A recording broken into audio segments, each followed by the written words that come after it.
Hello dear students and learner, my name is Shahnawaz Ahmad और आज हम लोग अपने थर्मोडायनेमिक स्केल लेक्चर 6 को स्टडी करने जा रहे हैं।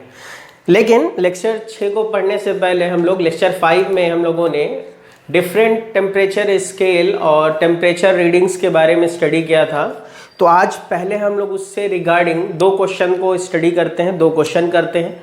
उसके बाद हम लोग नया टॉपिक स्टडी करेंगे। तो जीरोथ लॉ हम लोगों ने पढ़ लिया था, एक क्वेश्चन मैंने डिस्कस भी किया था, बट आज 2 क्वेश्चन और है जो काफ़ी अच्छे क्वेश्चन हैं, उनको हम लोग डिस्कस करते हैं और फिर उसके बाद आगे बढ़ेंगे। तो आपको पहला क्वेश्चन जो है आपको यहाँ पर स्क्रीन पर दिखेगा और ये क्वेश्चन आप देख रहे होंगे कि क्वेश्चन में लिख रहा है कि the reading TA and TB of 2 thermometer A and B agreed ice point and steam point. मतलब ये है कि 2 थर्मामीटर है, एक का नाम है A और एक का नाम है B, और ये दोनों ही थर्मामीटर आपको ice point and steam point पर एग्री कर रहा है। मतलब दोनों ही थर्मामीटर से आइस पॉइंट 0 डिग्री सेल्सियस आ रहा है और स्टीम पॉइंट 100 डिग्री सेल्सियस ही आ रहा है, ठीक है। And are related by the equation, और इसने एक इक्वेशन दे दिया है कि ये दोनों थर्मामीटर इस इक्वेशन से क्या है, रिलेटेड है। TA is equal to L plus M TB plus N TB square, ठीक है। ये इक्वेशन आपको क्वेश्चन में गिवन है। Between this temperature where L M and R are the constant, ये सब कांस्टेंट है।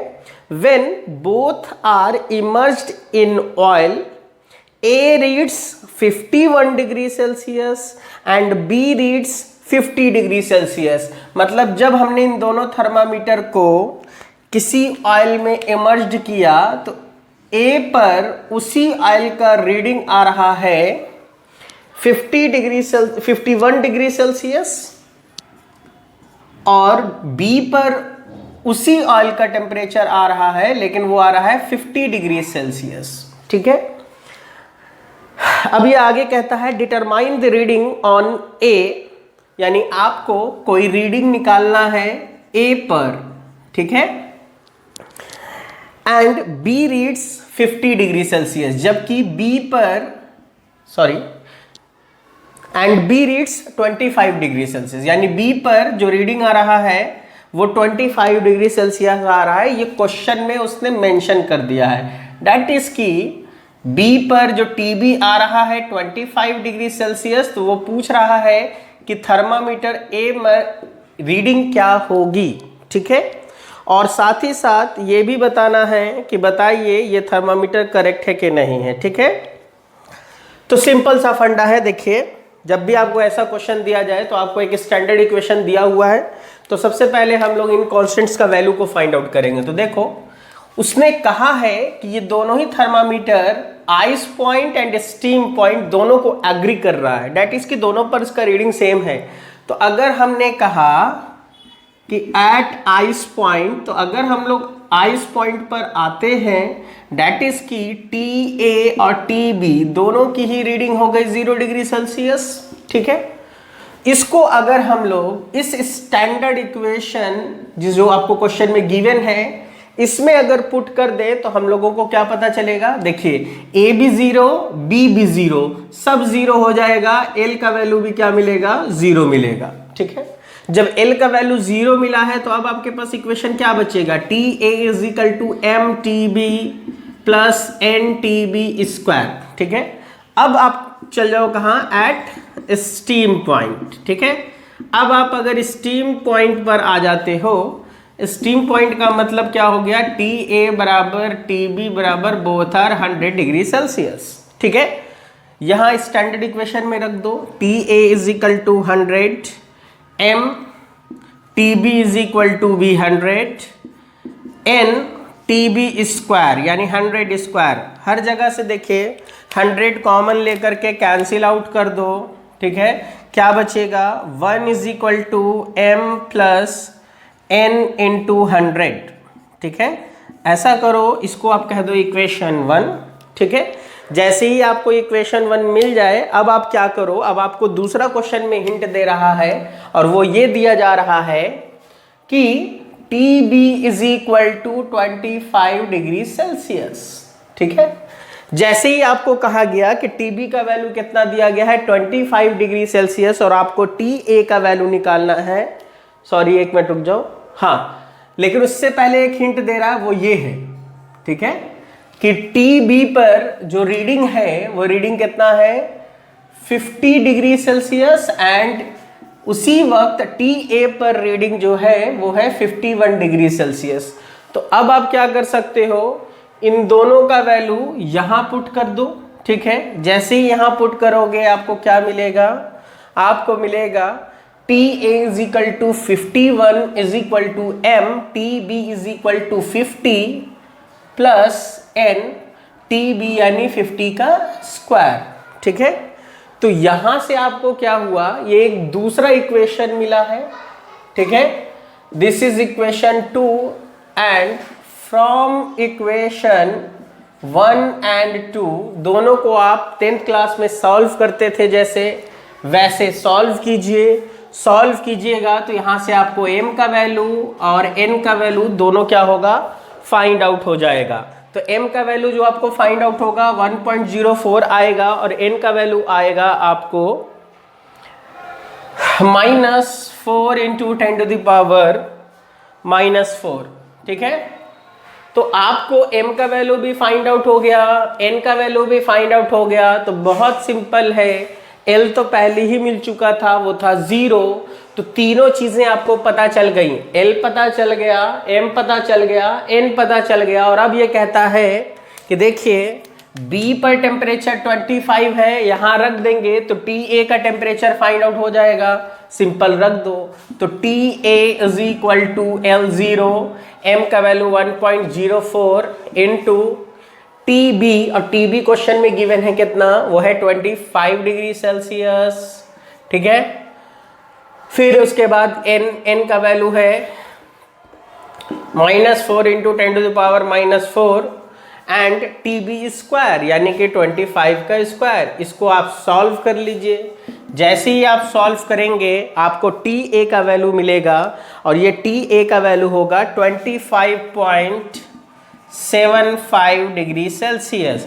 तो देखिए आपसे क्वेश्चन में कहा जा रहा था यही कि दो थर्मामीटर है, A पर रीडिंग ये है, B पर रीडिंग ये है, और अगर B पर रीडिंग ये आ रहा है तो A पर रीडिंग बताइए। तो आपने पहली चीज यहां से फाइंड आउट कर ली। लेकिन अब इस रिजल्ट से क्या पता चला, एक्चुअली इस क्वेश्चन को सॉल्व कराने के पीछे एक रीजन ये था कि यहां से एक बहुत इंपॉर्टेंट बात पता चली, वो ये कि कोई ज़रूरी नहीं है कि एंड पॉइंट्स अगर सेम हो थर्मामीटर में तो उसके इंटरमीडिएट टेम्परेचर भी क्या होंगे, सेम ही आएंगे। दैट इज कि एक टेम्परेचर आइस पॉइंट को भी 0 पर रीड कर रहा है एक थर्मामीटर, और दूसरा थर्मामीटर भी आइस पॉइंट को 0 पर ही रीड कर रहा है, और दोनों ही स्टीम पॉइंट को भी 100 पर रीड कर रहा है। दैट इज दोनों का आपको ice point steam point same है, लेकिन देखो इंटरमीडिएट टेम्परेचर वेरी कर रहा है। यहाँ ये 25 रीड कर रहा है तो TA 25.75 डिग्री सेल्सियस रीड कर रहा है। मतलब क्या समझ में आया कि थर्मामीटर जो होता है वो कैसा होता है, आर्बिट्ररी इन नेचर होता है। ठीक है, दैट इज कि आप ये लिख सकते हो कि दो the end points temperature are same, this does not mean intermediate temperatures are also same. ठीक है, तो ये चीज आप याद रखिएगा। बस इसी वजह से इस क्वेश्चन को सॉल्व कराया है, ये काफी अच्छा क्वेश्चन है। ठीक है, ये एसी का क्वेश्चन है मेंस का। ठीक है, नेक्स्ट क्वेश्चन हम आपको बोर्ड पर आपको आएगा थोड़ी देर में और हम लोग उसको डिस्कस करेंगे। ठीक है, तो देखिए नेक्स्ट क्वेश्चन को जब तक आप बोर्ड से नोट डाउन करें और उसको समझने की कोशिश करें। ठीक है, ये सारे क्वेश्चन आपको टेम्परेचर पर ही है, थर्मामीट्री पर है। इस तरीके के क्वेश्चन आपको पूछे जाते हैं ASC में, गेट में भी पूछ सकते हैं। तो देखिए नेक्स्ट क्वेश्चन आपको ये कहता है कि the temperature T on a thermometer scale is defined in terms of property K by the relation, and relation is T is equal to ALN K plus B. This is the relation, ये एक relation है, question में दिया हुआ है। Here a and b are the constant, the value of k are found to be, k का value question में बता रहा है to be 1.83 and 6.78 at the ice point and steam point. ये तब है जब आप कहां पर हो, आइस पॉइंट पर हो, और ये तब है जब आप कहां पर हो, स्टीम पॉइंट पर हो। ठीक है, ये गिवन है। The temperature of which is 0 degree Celsius and 100 degree Celsius respectively, यानी आइस पॉइंट का टेम्परेचर कितना कहा गया है, 0 डिग्री सेल्सियस, स्टीम पॉइंट का 100 डिग्री सेल्सियस। ठीक है, अब ये कहता है determine the temperature corresponding to a reading of k equal to 2.42, यानी कि जब व्हेन k का वैल्यू 2.42 हो तो आपको टेम्परेचर फाइंड आउट करना है इन डिग्री सेल्सियस। ठीक है, तो बहुत सिंपल क्वेश्चन है। देखिए, इस क्वेश्चन को आप लोग चाहें तो दो तरीके से बना सकते हैं। एक तो है कि आप जो 10th क्लास में पढ़ते हैं उससे भी आप सॉल्व कर सकते हैं, तो बहुत सिंपल है। सबसे पहला जो गिवन डेटा है वो है ये, ठीक है, दूसरा डेटा है ये। तो पहला गिवन डेटा से क्या समझ में आया, देखो पहला गिवन डेटा कह रहा है कि आइस पॉइंट का मतलब t की जगह पर कितना रख देंगे, 0 degree Celsius, which is equal to a log, और k का वैल्यू कितना है 1.83 plus b, this is equation 1। Second data दे रहा है क्या आपको, k का वैल्यू है 6.78 और टेम्परेचर कितना है 100 degree Celsius is equal to a ln 6.78 plus b, this is equation 2। 10th class में सॉल्व करते थे, सॉल्व करो आसानी से आपको इसका वैल्यू क्या होगा, a एंड b का निकल जाएगा। तो फ्रॉम इक्वेशन 1 एंड 2 जब आप सॉल्व करेंगे तो a का वैल्यू आपको आएगा 76.35 एंड b का वैल्यू आ रहा है -46.143। देखिए, हम मान के चल रहे हैं कि आपको ये दो इक्वेशन को सॉल्व करना आता है, ठीक है, क्योंकि यहाँ पर हम मैथमेटिक्स पढ़ाने के लिए आपको नहीं बैठे हैं। किसी को नहीं आता है तो नेगेटिव साइन डालो, ठीक है, साइन कन्वर्ट करो नीचे का, b एंड b क्या होगा, कैंसिल आउट होगा। अब इसको आप सॉल्व कर सकते हैं, लॉग का रूल लगाइए, आसानी से सॉल्व कीजिए। तो जब a एंड b का वैल्यू आपको मिल गया एंड k का वैल्यू वो कह रहा है इतना है, तो t बराबर कितना होगा, t is equal to a log k plus b and a का वैल्यू इज 76.35 log 2.42, b का वैल्यू इज -46.143। आप इसको सॉल्व कर लीजिए। जब आप इसको सॉल्व करेंगे तो आपका आंसर आना चाहिए 21.33 डिग्री सेल्सियस। ठीक है, तो बहुत सिंपल क्वेश्चन है, आप इसको आसानी से क्या कर सकते हैं, सॉल्व कर सकते हैं। ठीक है, तो कभी कभी ऐसे क्वेश्चंस भी आपको देते हैं तो सिंपल मैथमेटिक्स आप लगाओगे, आपका क्वेश्चन बन जाएगा। ठीक है, चलिए अब हम लोग ऐसा करते हैं और थोड़े से छोटे से कॉन्सेप्ट पे बात करते हैं। अक्सर ये आपको यूज हो जाएगा या आपको ऑब्जेक्टिव में पूछा जा सकता है या कई बार आपको कंफ्यूज करने के लिए पूछ लिया जाता है। ठीक है, तो बहुत सिंपल है। सपोज दैट, मान लीजिए हम आपको एक क्वेश्चन लिख देते हैं बोर्ड पे और हम ये कह देते हैं, सपोज दैट मान लिया हम कहते हैं 10 degree Celsius change in Celsius scale, that is कि हम ये लिख दे रहे हैं, क्वेश्चन मान लो बना देते हैं 10 degree Celsius change in Celsius scale corresponds to how much change in Fahrenheit scale।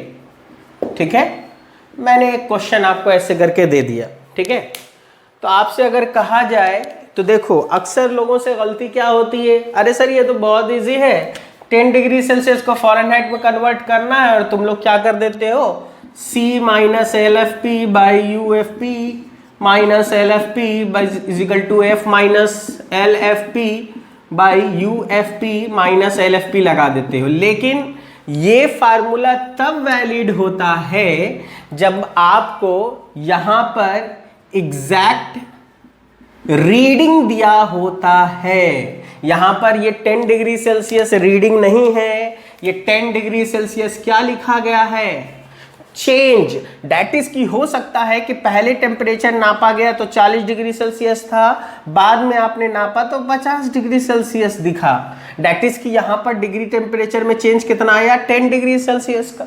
हो सकता है 60 था रीडिंग 70 हो गया हो सकता है कि 65 था 75 हो गया। तो आपको एग्जैक्ट रीडिंग नहीं है कि आप इस इक्वेशन का यूज करेंगे, और जो लोग भी ये इक्वेशन लगाएंगे उन सब का आंसर गलत है। ठीक है, तो अब देखो आपको क्या समझ में आया, आपको यहां से ये समझ में आया कि इसका मतलब हम लोगों को चेंज के करस्पॉन्डिंग बात करनी है। तो देखो ध्यान से, अगर हमने कहा 0 डिग्री सेल्सियस और हमने यहां पर कहा 100 डिग्री सेल्सियस, ये आपका आइस पॉइंट, ये आपका स्टीम पॉइंट। ठीक है, और हम लोग डिग्री सेल्सियस में बात कर रहे हैं, यानी सेल्सियस स्केल की बात कर रहे हैं। तो ठीक उसी के नीचे आप फ़ारेनहाइट स्केल लिख दो। तो फ़ारेनहाइट स्केल में 0 डिग्री सेल्सियस के करस्पॉन्डिंग जो रीडिंग होती है वो कितनी होती है, वो होती है 32 डिग्री फ़ारेनहाइट। यानी कि डिग्री सेल्सियस में जो चीज़ आपको 0 डिग्री आपको मेजर हो रहा है, फ़ारेनहाइट में वो चीज़ 32 फ़ारेनहाइट है। जो चीज़ आपको डिग्री सेल्सियस में 100 मेजर होता है, फ़ारेनहाइट स्केल में वो आपका होता है 212 डिग्री फ़ारेनहाइट।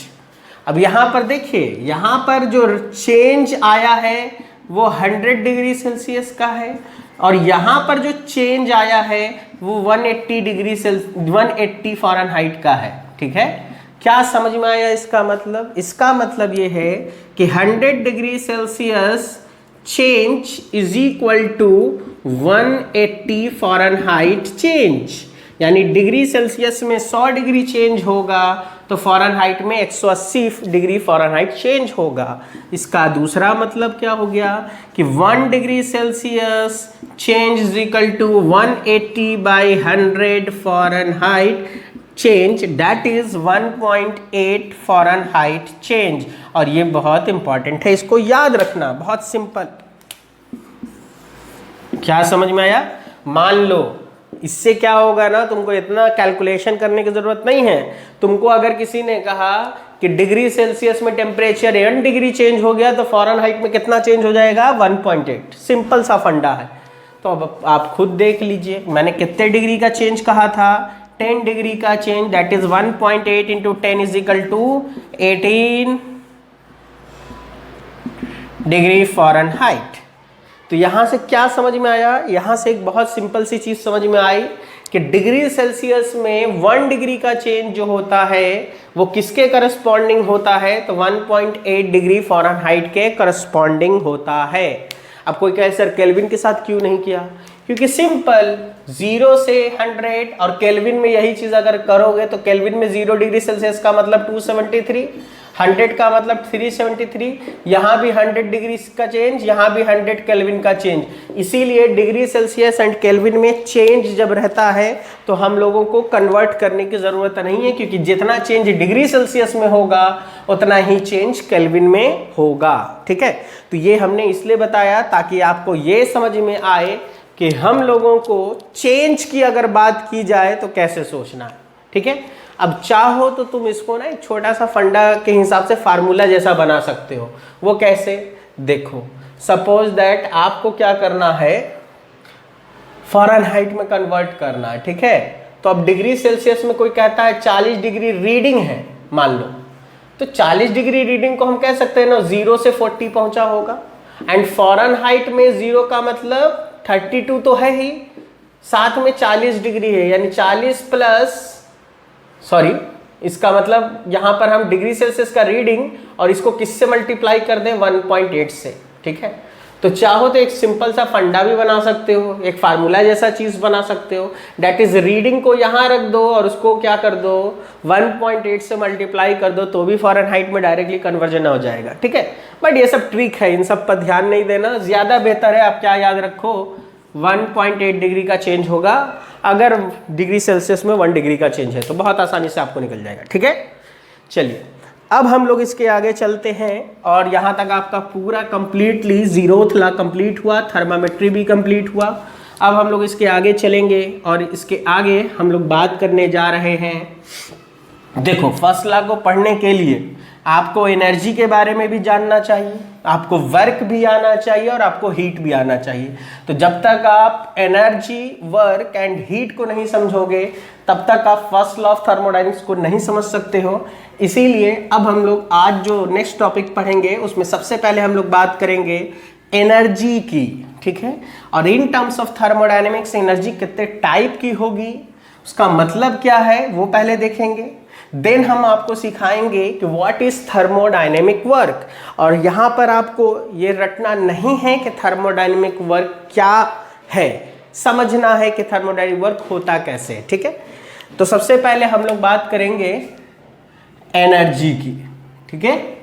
तो देखिए हम लोगों ने ऑलरेडी पढ़ रखा है और हम लोग जानते हैं कि एनर्जी क्या होती है, कैपेसिटी टू डू वर्क होती है। लेकिन अगर हम थर्मोडायनेमिक्स के कॉन्टेक्स्ट में बात करें तो आप हमेशा याद रखिएगा कि जो एनर्जी होती है वो 2 टाइप्स की होती है, ठीक है।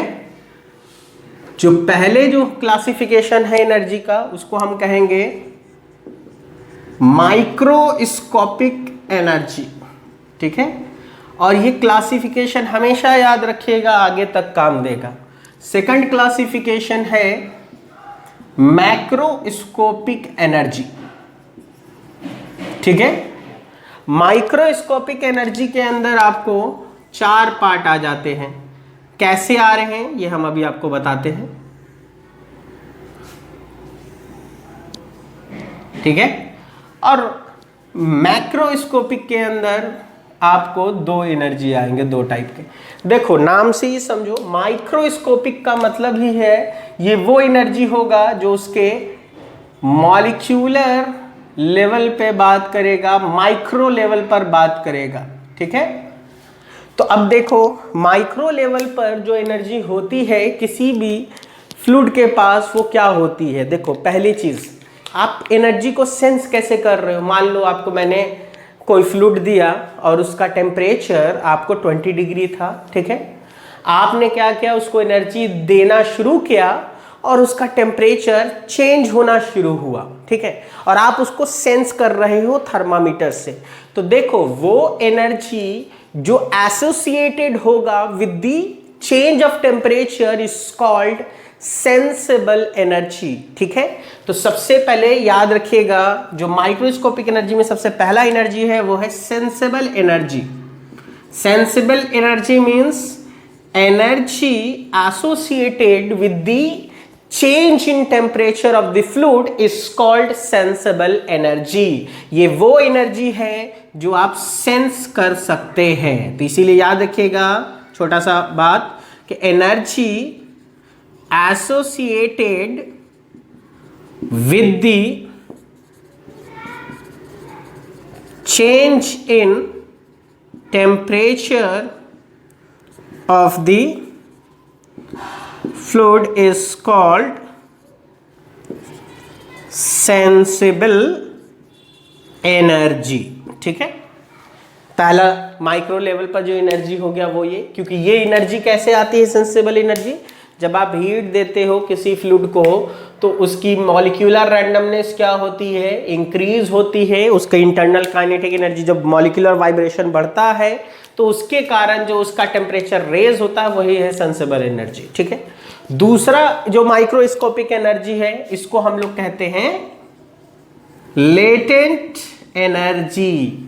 ये सब माइक्रो लेवल पर है, ये बल्क मोशन नहीं है, ये सब उनके माइक्रो लेवल पर हो रहा है, ठीक है। तो सेकंड एनर्जी आपकी कौन सी है, लेटेंट एनर्जी। और आप लोग जानते हैं ये कौन सी एनर्जी है, energy associated with the phase change is called latent energy. That is कि ये वो एनर्जी है जिसकी रिक्वायरमेंट किसके लिए चाहिए, फेज चेंज के लिए चाहिए, ठीक है। तो आप इसीलिए आप कहते हो कि energy associated with the phase change is called latent energy, ठीक है। ये माइक्रोस्कोपिक एनर्जी में दूसरा पार्ट है। तीसरा पार्ट है आपका जो एनर्जी केमिकल बॉन्डिंग के ब्रेक होने में रिलीज होती है। तो तीसरी एनर्जी है आपकी केमिकल एनर्जी, ठीक है। दैट इज की energy associated with the chemical bondings, ठीक है।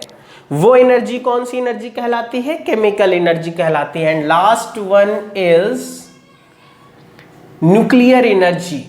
ठीक है, हम लोग उसके माइक्रो लेवल पर जाएं और उसके न्यूक्लियस को क्या करना शुरू कर दें, ब्रेक करना शुरू कर दें, फ्यूजन करें या फिशन करें, तो भी हम लोगों को एक एनर्जी मिलेगी। और वो एनर्जी कौन सी एनर्जी कहलाएगी? तो न्यूक्लियर एनर्जी कहलाएगी। ठीक है, और ये सब के सब एनर्जी कौन सी एनर्जी कहलाती हैं?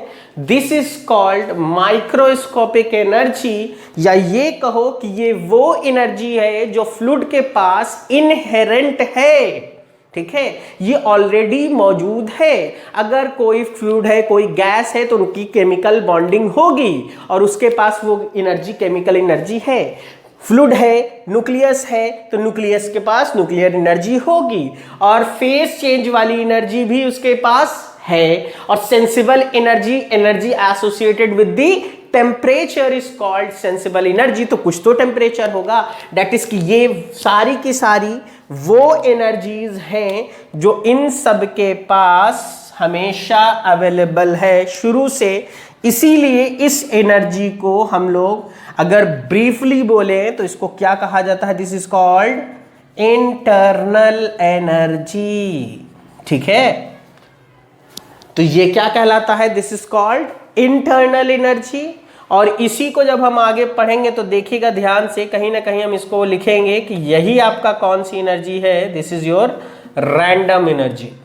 ठीक है, बट अभी इस पर ज्यादा फोकस नहीं कीजिए, ये आगे आपको समझ में आएगा कि रैंडम एनर्जीज को क्यों कह रहे हैं। बट इतना जरूर याद रखना है कि माइक्रोस्कोपिक एनर्जी जो है वो 4 टाइप की होंगी और यही सारी एनर्जी मिल करके उसकी कौन सी एनर्जी बनाती हैं? वो है internal energy. And macroscopic energy में 2 आता है, एक है आपको यानी energy associated with macro level, bulk level पे, तो इसमें 2 एनर्जी है। एक है आपका पोटेंशियल एनर्जी जो कि बल्क है, और दूसरा है आपका काइनेटिक एनर्जी। ठीक है, तो बेसिकली आपको क्या समझ में आया? फिलहाल के लिए आप केवल इतना याद रखो कि हम लोगों को थर्मोडायनेमिक्स में अगर पूछा जाए कि एनर्जी कितने टाइप की होगी, तो हम लोग ब्रीफ इंट्रोडक्शन में सबसे पहले कहेंगे there are 2 types of energy. First one is microscopic energy and second one is macroscopic energy. And microscopic energy is further divided in 4 parts in which the sensible energy, latent energy, chemical energy and nuclear energy are associated, and the whole combination of these energies are called internal energy. ठीक है, लेकिन macroscopic energy is energy associated with the bulk motion या bulk energy, and which is simply potential energy and kinetic energy. इसीलिए जब भी हम लोग thermodynamics study करेंगे और उसमें बात करेंगे कि एनर्जी की बात कर रहे हैं, तो आपको याद रखना है कि सर एनर्जी का मतलब internal energy, potential energy and kinetic energy, क्योंकि इंटरनल एनर्जी इन सारे एनर्जी को क्या कर लेगा? एसोसिएट कर लेगा। समझ में आया? क्योंकि कोई जरूरी नहीं है कि हर वक्त इन सब में से सारी एनर्जी हो। देखो, ये एनर्जी हमेशा होगी, ये एनर्जी हमेशा होगी, ये एनर्जी हमेशा होगी, लेकिन ये तभी होगा जब हम लोग फेज चेंज की बात करेंगे। ठीक है, तो बेसिकली हम लोगों को ये याद रखना है थर्मोडायनेमिक्स में कि एनर्जी कितने टाइप की होती है फिलहाल के लिए। अब हम लोग बहुत ही इंपॉर्टेंट टॉपिक के बारे में बात करेंगे। फिलहाल यही याद रखो सिर्फ कि एनर्जी क्या है, एनर्जी कैसे हम लोग एक्सप्लेन करेंगे थर्मोडायनेमिक्स में। ठीक है, अब इसके फर्दर अब हम लोग बात करेंगे कि what is thermodynamic work. Thermodynamic work क्या होता है? ठीक है, और देखो इसको आपको इंपॉर्टेंट क्या है समझना है। ठीक है, तुम किसी भी सिस्टम को देख करके कैसे समझोगे कि वहां पर थर्मोडायनेमिक वर्क हो भी रहा है कि नहीं हो रहा है। ठीक है, तो आपको ये समझ आना चाहिए, रटना नहीं है। ठीक है, तो सबसे पहले अब हम लोग जो नेक्स्ट हम लोग बात कर रहे हैं वो बात करने जा रहे हैं कि व्हाट इज थर्मोडायनेमिक वर्क। ठीक है, तो बहुत सिंपल है। जब भी आपसे कहा जाए कि कैसे समझें कि थर्मोडायनेमिक वर्क हो रहा है, तो आप याद रखिएगा हमेशा कि अगर आपसे कोई पूछ रहा है तो आप हमेशा क्या करना ना, सिस्टम को देखना, और सिस्टम में कुछ भी हो, ठीक है, उसका सोल इफेक्ट या इंटायर इफेक्ट कुछ ऐसा होना चाहिए कि उस सिस्टम की वजह से सराउंडिंग में कोई ना कोई वेट रेज हो रहा हो, या तो रेज हो रहा हो या फॉल हो रहा है। दैट इज कि अगर कोई पूछे डेफिनेशन तो आप हमेशा बोलिएगा thermodynamic work is said to be done, thermodynamic work is said to be done by the system if the soul and if the soul and soul or entire effect on surrounding can be converted into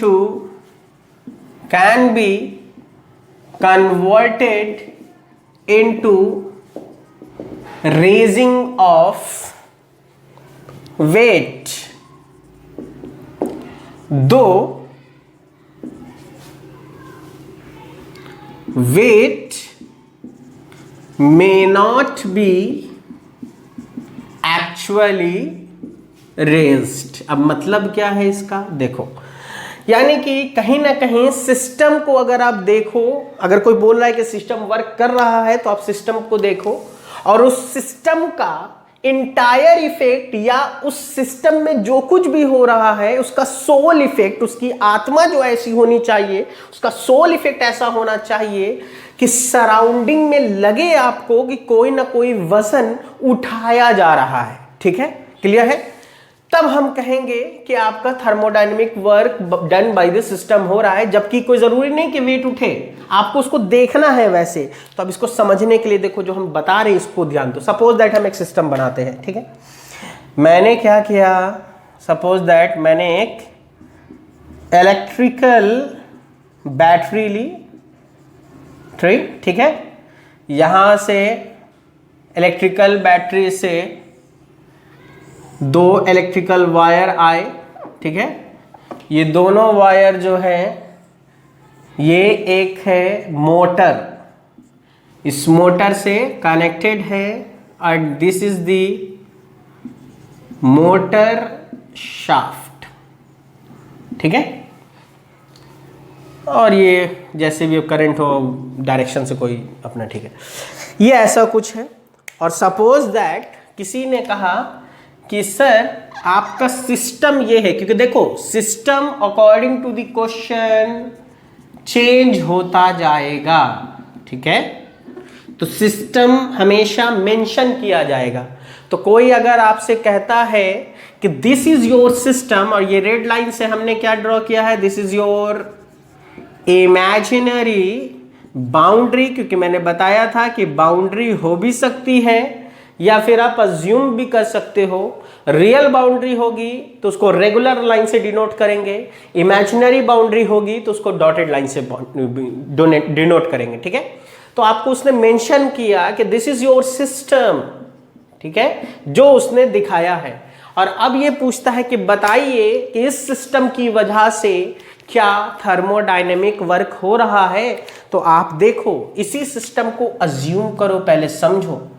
अगर ये मेरा battery on करेंगे motor चलेगा तो ये shaft घूमेगा ना, ठीक है, लेकिन हम तो कह रहे हैं डिफिनेशन में कि आपका इंटायर इफेक्ट कुछ ऐसा लगे कि सिस्टम के कारण सराउंडिंग में कोई वजन उठना चाहिए। ये सिस्टम है तो सिस्टम के बाहर जो कुछ भी होगा वो सब क्या होगा, दिस इज योर सराउंडिंग, ठीक है। तो अब इसी चीज को आप देखो, हम क्या इसको देख सकते हैं कि नहीं कन्वर्ट करके।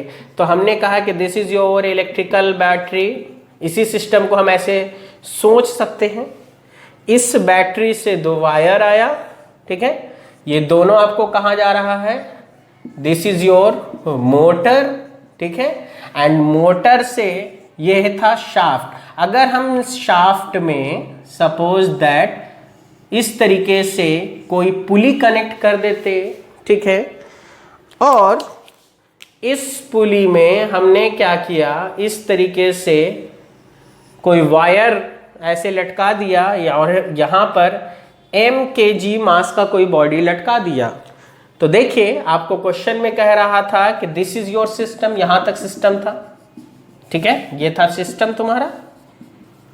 सिस्टम के बाहर जो कुछ हुआ वो सब क्या हुआ, सराउंडिंग, ठीक है। अब आप ध्यान से देखो, है यही चीज, लेकिन इसी चीज को सोचा कि अगर हम पुली कनेक्ट कर करके यहाँ पे एक स्ट्रिंग लगा देते और एक मास टांग देते, तो देखो जैसे ही मोटर ऑन करेंगे ये शाफ्ट घूमेगा, जब ये शाफ्ट घूमेगा तो ये धागा उसमें लपेटाएगा और ये वेट आपको क्या दिखेगा, ऊपर की तरफ रेज्ड होता हुआ दिखेगा, ठीक है।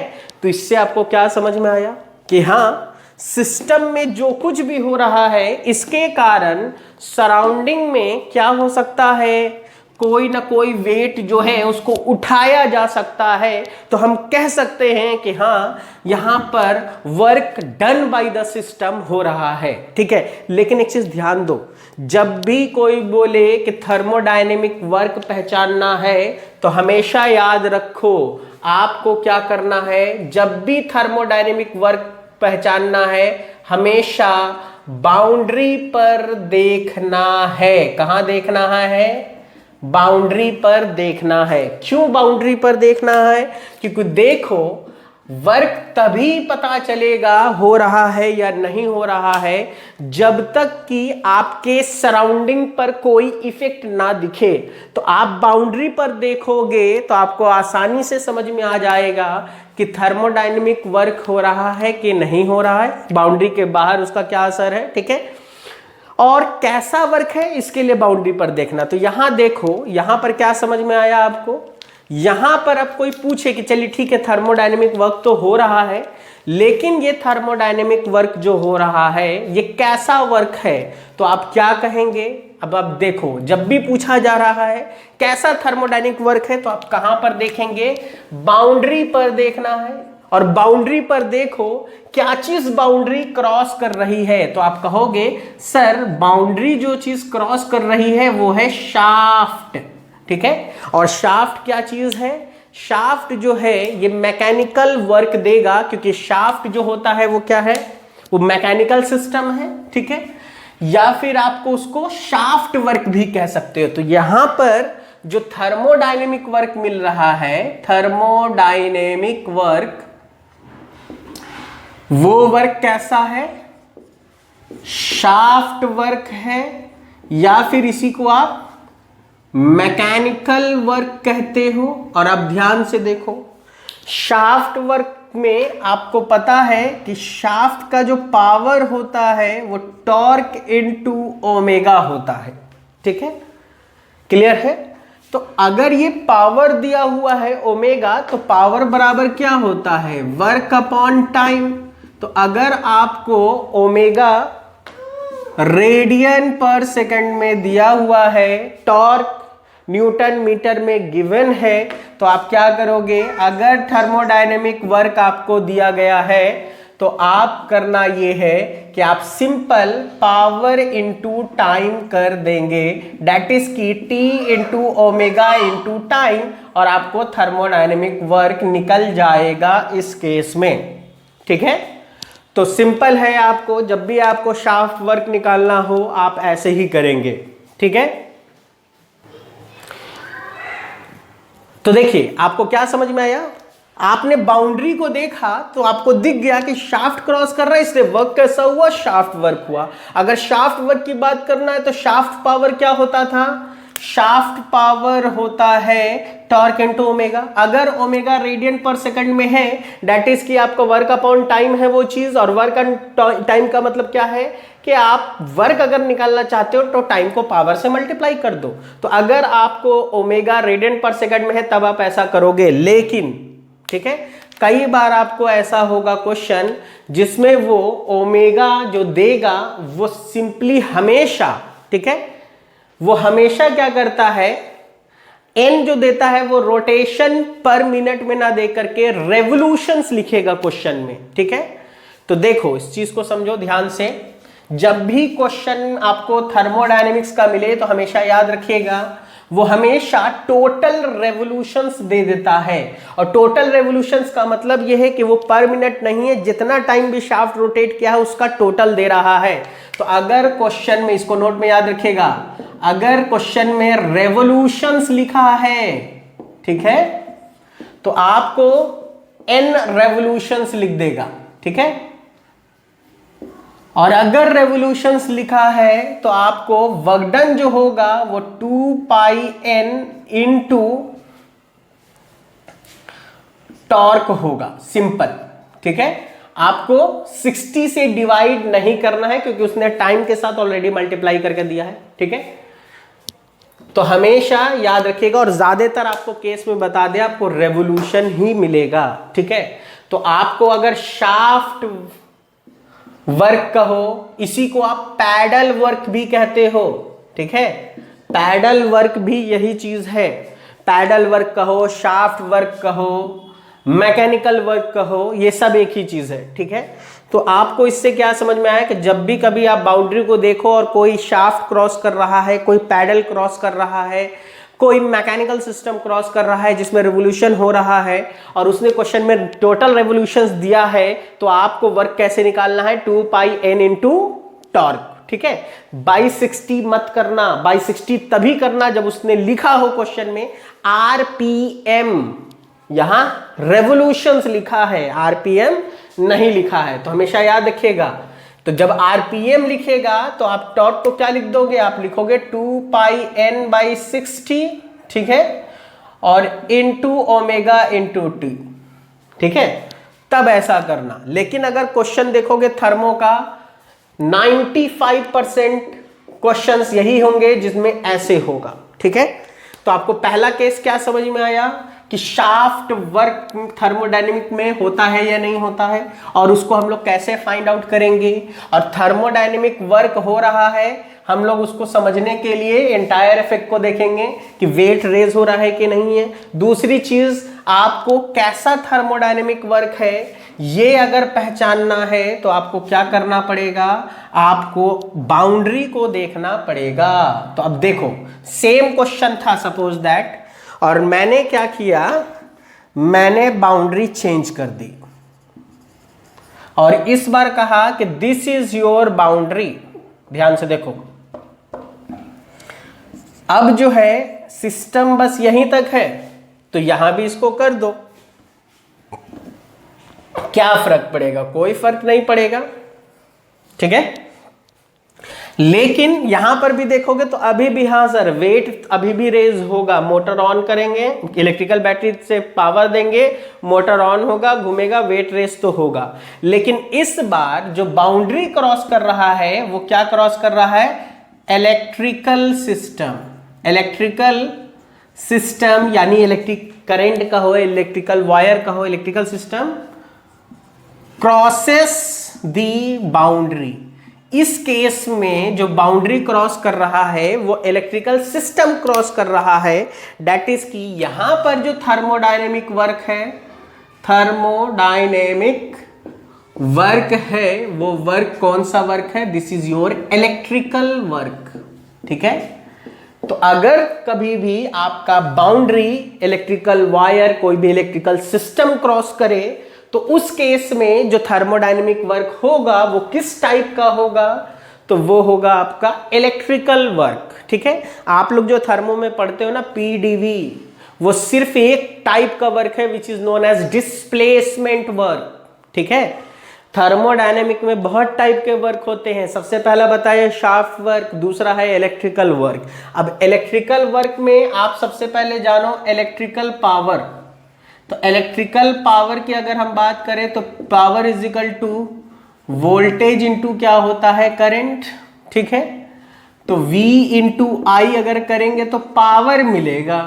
और हम लोग को पता है कि अगर वर्क चाहिए वो भी इलेक्ट्रिकल, तो पावर इंटू क्या कर दो, टाइम, क्योंकि पावर क्या होता है, वर्क अपॉन टाइम। वर्क चाहिए था, टाइम को इधर भेज दिया। तो क्या पता चला कि हमने voltage into current into time से अगर मल्टीप्लाई करेंगे तो हम लोगों को इलेक्ट्रिकल वर्क मिल जाएगा। तो जब भी आपको इलेक्ट्रिकल वर्क निकालना हो आप ऐसे, अब इससे लिए क्या है, एकदम प्रैक्टिकल एग्जांपल देते हैं। मान लो आपको मैंने लैब में बुलाया, पानी भरा एक कंटेनर में, ठीक है, और पानी भरने के बाद हमने एक वाटर हीटर लिया और इस वाटर हीटर को इस तरीके से इस कंटेनर में डुबा दिया और ऑन कर दिया। आपने कभी भी वाटर हीटर खरीदा होगा तो दुकानदार को जाके क्या बोलते हो कि सर वाटर हीटर दीजिए, वो क्या बोलता है, कितने वाट का चाहिए। वाट का मतलब क्या है, unit of power is what, simple. तो दैट इज उसने क्यों पूछा कि 20 वाट का चाहिए, ठीक है, मान लो 1000 वाट का चाहिए, 1500 वाट का। इवन कि तुम हीटर घर में जो नॉर्मली होता है इलेक्ट्रिकल हीटर, उसका भी कॉइल खरीदने जाओगे तो पूछता है 1000 वाट का दें, 1500 वाट का दें, 2000 वाट का दें। तो वाट पूछने का मतलब ही क्या है, उसने क्या पूछ लिया, कितना पावर का चाहिए तुमको, ठीक है। तो दो केस है, क्वेश्चन में या तो डायरेक्ट लिख देगा इतने वाट का वाटर हीटर है, और जैसे ही क्वेश्चन में उसने डायरेक्ट लिख दिया वाट, दैट इज कि उसने तो पावर दे ही दिया है। तुमको क्या करना है, केवल तुमको अपना स्टॉप वॉच लेना है, जैसे ही हीटर ऑन करो स्टॉप वॉच ऑन करो, जैसे ही हीटर बंद करो स्टॉप वॉच बंद कर दो, आपको टाइम मिल गया। और उस टाइम को आपको किस में रखने का, सेकंड में, क्योंकि वॉट का मतलब क्या है, जूल पर second, and joule is the unit of energy या वर्क, ठीक है। तो आपको क्या समझ में आया कि अगर क्वेश्चन में उसने कहा है डायरेक्ट पावर, तो पावर इनटू टाइम करेंगे तो इलेक्ट्रिकल वर्क निकल जाएगा। दूसरा चीज, अगर उसने क्वेश्चन में पावर नहीं दिया है तो ये जरूर देगा कि इसके अंदर जो कॉइलिंग है उसका रेसिस्टेंस इतना ओम है और इसमें जो करंट पास किया जा रहा है वो समथिंग इतने एम्पियर का करंट है, या फिर इसमें वोल्टेज कितना है तो इतना वोल्ट है, ठीक है। आर भी दे सकते हैं, क्योंकि देखो वोल्टेज को क्या लिख सकते हो, आई आर, तो कहीं ना कहीं तुम पावर को आई स्क्वायर इंटू आर भी लिख सकते हो। अब ये मत कह देना कि सर आप तो वोल्टेज टर्म में बताए थे, क्वेश्चन में उसने कहा इतना रेसिस्टेंस है और इतना करंट पास कर रहा है, तो बताइए कि इलेक्ट्रिकल वर्क कितना होगा। अरे तो पावर निकाल लेना पहले आई स्क्वायर इंटू आर से, और पावर निकलने के बाद कितने टाइम तक वाटर हीटर को ऑन किया है उससे मल्टीप्लाई करेंगे तो इलेक्ट्रिकल वर्क मिल जाएगा। अब इलेक्ट्रिकल, ये प्रैक्टिकल क्वेश्चन है। मान लो तुमको मैंने कहा था ये पानी जो है, ठंड का टाइम था, मान लो 15 डिग्री सेल्सियस पर है, नहाने के लिए हमको पानी चाहिए मान लो 35 डिग्री सेल्सियस तक, ठीक है। और हम आपसे कहें कि बताइए कितना ये देंगे, आपको मैंने टी इनिशियल दे दिया, आपको मैंने टी फाइनल दे दिया, और मैंने आपसे पूछा कि बताइए कितना मेरा जो है वर्क करना पड़ेगा इलेक्ट्रिकल वर्क इसके लिए, ठीक है। तो सिंपल, हमने कितने वाट का हीटर लिया है वो हमको पता है, ठीक है, या कितने देर तक ऑन करना है। तो हमने क्या कहा कि work is equal to power into time. Power कैसे निकालेंगे, क्वेश्चन में गिवन है, टाइम को छोड़ दिया। वर्क क्या होगा, तो वर्क सिंपल हम लोग कैसे निकाल लेंगे, यहां से आप सॉल्व करके निकाल लीजिएगा, वोल्टेज इंटू करंट इंटू सबसे। तो कुछ भी करके आपको बहुत सारी चीजें हैं, आपका टेम्परेचर कितना पहुंचेगा, कितना हीट होगा, वो सब आपको पता चल जाएगा, ठीक है। तो आपको इलेक्ट्रिकल वर्क जब भी निकालना हो, आप इलेक्ट्रिकल वर्क इस तरीके से फाइंड आउट करेंगे। इस पे हम लोग न्यूमेरिकल करेंगे, बिल्कुल प्रैक्टिकल न्यूमेरिकल, जो आपको इससे पहले गेट में आ चुका है। इस पर 2 क्वेश्चन आ चुका है गेट में इलेक्ट्रिकल वर्क डन पर, तो हम लोग उसको डिस्कस करेंगे, ठीक है। लेकिन हमेशा याद रखना, जब भी पहचानना हो थर्मोडायनेमिक वर्क तो हमेशा कहाँ देखना है, तो बाउंड्री पर देखना है। कहाँ देखना है, बाउंड्री पर देखना है, ठीक है। मान लो अब तीसरा केस लेते हैं, ठीक है। सपोज दैट मैंने तीसरा केस लिया, और तीसरा केस हम ऐसा ले रहे हैं कि हम लोग अपना जो सिस्टम है उसको बार बार बदल के देख रहे हैं, क्योंकि देखो according to the question system बदलेगा बार बार, ठीक है। कोई जरूरी थोड़ी है कि आपको हमेशा हम एक ही टाइप का क्वेश्चन दे। हम आपका सिस्टम बदलेंगे तो आपका वर्क का नेचर भी बदल जाएगा, और इस वर्क के नेचर को पहचानने के लिए आपको कहाँ देखने की जरूरत है, तो हमेशा याद रखिएगा आपको बाउंड्री पर देखना है, ठीक है। अब मान लो हम नया एक सिस्टम मान लें और आपको ऐसे दे दें, ठीक है, एक नया सिस्टम बनाया हमने और कहा कि लीजिए अब ये है आपका सिस्टम, इसके जो कुछ बाहर है वो सब सराउंडिंग है। तो अब आप क्या कहोगे, सर सिस्टम की वजह से सराउंडिंग पर कोई असर पड़ता हुआ दिख रहा है। क्यों? क्योंकि सिस्टम से बाउंड्री क्रॉस ही नहीं हो रहा है, ठीक है। तो क्या पता चला, यहां पे आप कहेंगे कि sir there is no thermodynamic work because nothing is crosses the boundary, या फिर आप ये कह सकते हो कि सिस्टम की वजह से सराउंडिंग पर कोई इफेक्ट नहीं पड़ रहा है, इसलिए आपको थर्मोडायनेमिक वर्क यहां पर नहीं हो रहा है। तो आपको ऐसा नहीं लग रहा है कि हमने अगर एक ऐसा सिस्टम ले लिया जो आइसोलेटेड है तो सिस्टम से सराउंडिंग की तरफ कुछ जाएगा नहीं। इसीलिए आप याद रखिएगा कि isolated system work is always zero. तो पहली चीज क्या पता चली कि जब भी कोई आइसोलेटेड सिस्टम होगा तो उसमें वर्क डन हमेशा क्या होगा, जीरो, क्योंकि आइसोलेटेड है तो सिस्टम से सराउंडिंग की तरफ कुछ जाएगा ही नहीं, और जब जाएगा ही नहीं तो थर्मोडायनेमिक वर्क कैसे होगा, ठीक है। दूसरी चीज क्या पता चली, दूसरी चीज ये पता चली कि जब तक वर्क आपको जब तक नहीं होगा तब तक कि आपका बाउंड्री क्रॉस ना हो। इसी वजह से हमेशा याद रखिएगा कि thermodynamic work is a boundary phenomena. जब भी कोई पूछे कि थर्मोडायनेमिक वर्क कैसा फिनोमेना है तो एकदम नोट में इसको याद रखिएगा कि thermodynamic work is boundary phenomena. That is जब तक आपको बाउंड्री क्रॉस नहीं होगा तब तक आपका थर्मोडायनेमिक वर्क नहीं होगा। दूसरा पॉइंट,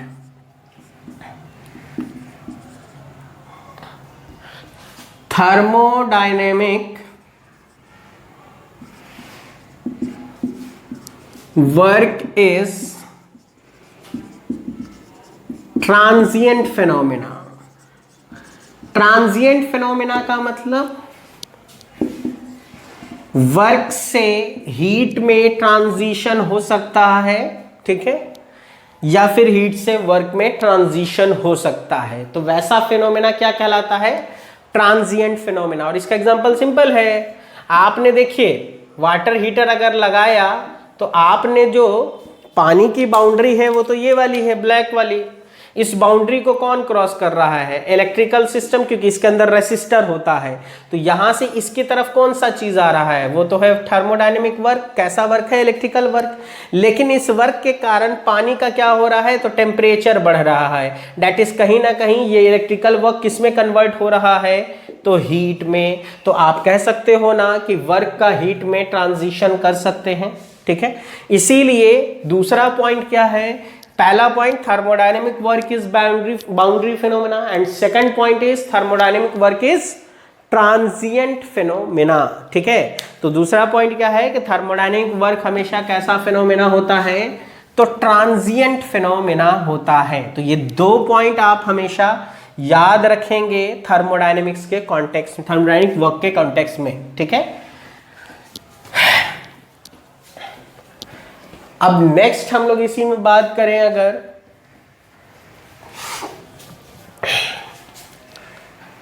तो हम लोग बात करते हैं साइन कन्वेंशन की, ठीक है। अभी देखिए मैंने अलग टाइप का भी और भी वर्क है, आपको स्प्रिंग वर्क भी ले सकते हैं, ठीक है। स्प्रिंग वर्क कैसे होगा, तो सपोज दैट देखो, मान लो मैंने एक पिस्टन सिलेंडर लिया और यहां से एक स्प्रिंग कनेक्ट कर दिया, ठीक है, और इसके अंदर गैस फिल किया है। गैस इसके अंदर प्रेशर करेगा क्योंकि हम गैस को हीट अप करेंगे। ये सिस्टम है, ये सराउंडिंग है। तो ये क्या करेगा, ये सिस्टम जब मूव करेगा तो स्प्रिंग जो इसके ऊपर एक वर्क लगा के रख रहा है वो भी तो हो गया। तो बहुत सारा वर्क है, स्प्रिंग वर्क को हम लोग अलग से एक्सप्लेन करेंगे। अभी फिलहाल के लिए मैंने आपको कौन कौन सा वर्क सिखाया, मैंने सिखाया इलेक्ट्रिकल वर्क, शाफ्ट वर्क, और भी वर्क है उसमें डिस्प्लेसमेंट वर्क भी आता है, तो डिस्प्लेसमेंट वर्क को भी हम लोग बहुत डिटेल में एक्सप्लेन करेंगे। फिलहाल के लिए हम क्या करते हैं, साइन कन्वेंशन ऑफ वर्क लेते हैं, sign convention of work done या थर्मोडायनेमिक वर्क। ठीक है, देखो अक्सर बोला जाता है कि work done on the system by the system, देखो तो वो सब चीज आपको क्वेश्चन में लिखा हुआ नहीं मिलेगा। हमेशा याद रखना थर्मोडायनेमिक्स में केवल दो ही चीज होगी, या तो एक्सपेंशन या तो कंप्रेशन। कोई भी थर्मोडायनेमिक सिस्टम दिया जाएगा और उस सिस्टम की अगर बात की जाएगी तो उसमें याद रखिएगा, अगर इनिशियल वॉल्यूम से बढ़ के आप फाइनल वॉल्यूम पर पहुंच रहे हो, डैट इज कि पहले वॉल्यूम इतना था अब वॉल्यूम इतना हो गया है, डैट इज कि V final is more than V initial. इसका मतलब क्या है कि आपका जो प्रोसेस हो रहा है वो कौन सा है, वो है एक्सपेंशन प्रोसेस। ठीक है, क्लियर है, दिस इज योर गैस और यही आपका सिस्टम है, इसके बाहर जो है वो है सराउंडिंग। तो जब भी आपको कहा जाए एक्सपेंशन प्रोसेस तो हमेशा याद रखिएगा expansion work is always taken as positive work.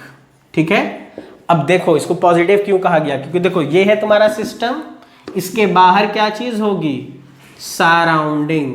ठीक है, तो सिस्टम क्या कर रहा है, सराउंडिंग को पुश कर रहा है। इसका मतलब सिस्टम किस पर काम कर रहा है, सराउंडिंग पर। इसी चीज को तो आप कहते हो, और करके चाहो तो लिख दो, यही तो है तुम्हारा कि सर यही तो है मेरा work done by the system. किसके ऊपर, ऑन दी सराउंडिंग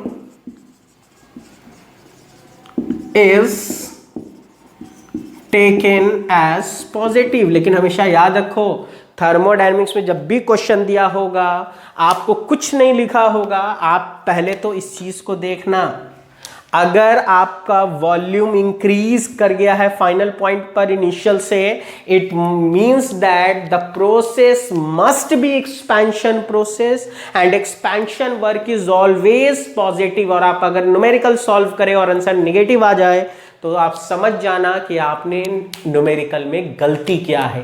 देखो कॉन्सेप्ट एंड न्यूमेरिकल दोनों का क्या होना चाहिए, बिल्कुल मैचअप होना चाहिए। ठीक है, ऐसा नहीं है कि यहाँ लिख दिया हमने कि एक्सपेंशन है तो पॉजिटिव वर्क होगा, वहां नेगेटिव आ रहा है और आप वैसे ही लिखते चले जा रहे हो, पॉसिबल ही नहीं है, कभी हो ही नहीं सकता है नेगेटिव वर्क। ठीक है, दूसरा पॉइंट क्या है, दूसरा पॉइंट ये है कि अगर मान लो सपोज दैट पिस्टन यहाँ था, ठीक है, पिस्टन यहाँ पहुँच गया, ये है तुम्हारा गैस या ये है तुम्हारा सिस्टम, तो इस बार पिस्टन इनवर्ड डायरेक्शन में क्या हुआ है, मूव हुआ है, डेट इज कि this is your V initial, this is your V final. इसका मतलब V इनिशियल ज़्यादा है, V फाइनल कम है। ठीक है, मतलब क्या है, मतलब ये है कि यहाँ पर कौन सा प्रोसेस हो रहा है, कंप्रेशन प्रोसेस हो रहा है। इसी वजह से जो सेकंड पॉइंट है जो आपको हमेशा याद रखना है वो ये कि compression work is always taken as negative work. ठीक है, या फिर ऐसे देखो ये था सिस्टम, इसके बाहर क्या चीज थी, सराउंडिंग, और आप देखोगे तो आप कह रहे होगे कि सर सराउंडिंग सिस्टम को क्या कर रहा है, कंप्रेस कर रहा है, यानी सराउंडिंग सिस्टम पर वर्क कर रहा है, सिस्टम को धक्का दे रहा है। तो इसीलिए आप इसको ये भी तो कह सकते हो कि सर यही तो है मेरा work done on the system by the surrounding. ठीक है, तो work done on the system by the surrounding, यही चीज है। तो आपको यहां पर क्या पता चला, दो चीज पता चली, हमेशा थर्मोडायनेमिक्स में Thermodynamic work is a boundary phenomena. Thermodynamic work is a transient phenomena. Transient means it can be interchangeable. ठीक है, यानी कि हीट को वर्क में कन्वर्ट कर सकते हैं एंड वर्क को हीट में कन्वर्ट कर सकते हैं। तीसरा पॉइंट क्या समझ में आया कि expansion work is always taken as positive and which is also known as work done by the system on the surrounding.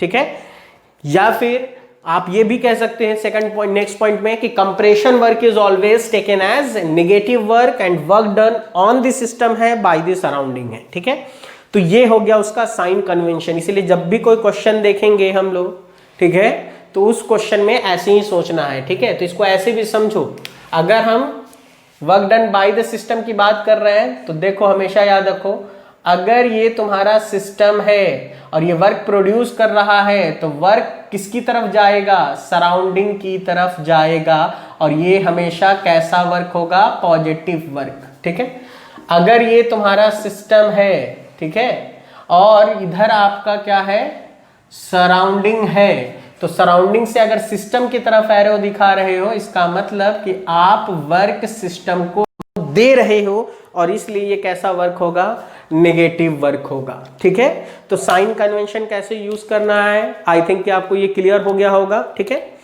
और हमेशा जब भी हम लोग इसके आगे, अभी तो बहुत थोड़ी सी बात की है हम लोगों ने थर्मोडायनेमिक वर्क की, अभी आपको डिस्प्लेसमेंट वर्क बताना है, एक generalize equation of reversible work बताना है, आपको स्प्रिंग वर्क आपको बताना है, और बहुत सारी चीज़ें हैं। अभी डिफरेंट प्रोसेस पे हम लोग नहीं आए।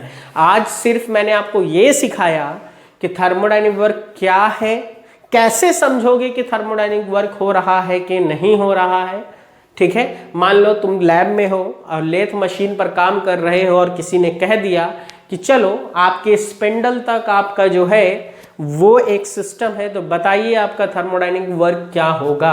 तो स्पिंडल तक मानने का मतलब क्या है कि मोटर के आगे तक हैं आप, यानी वहाँ पर स्पिंडल घूम रहा है, यानी बाउंड्री जो क्रॉस कर रहा है वो शाफ्ट स्पिंडल क्रॉस कर रहा है, तो इसका मतलब शाफ्ट वर्क हो जाएगा। और शाफ्ट वर्क निकालना है तो आप क्या करोगे, n RPM नोट कर लो।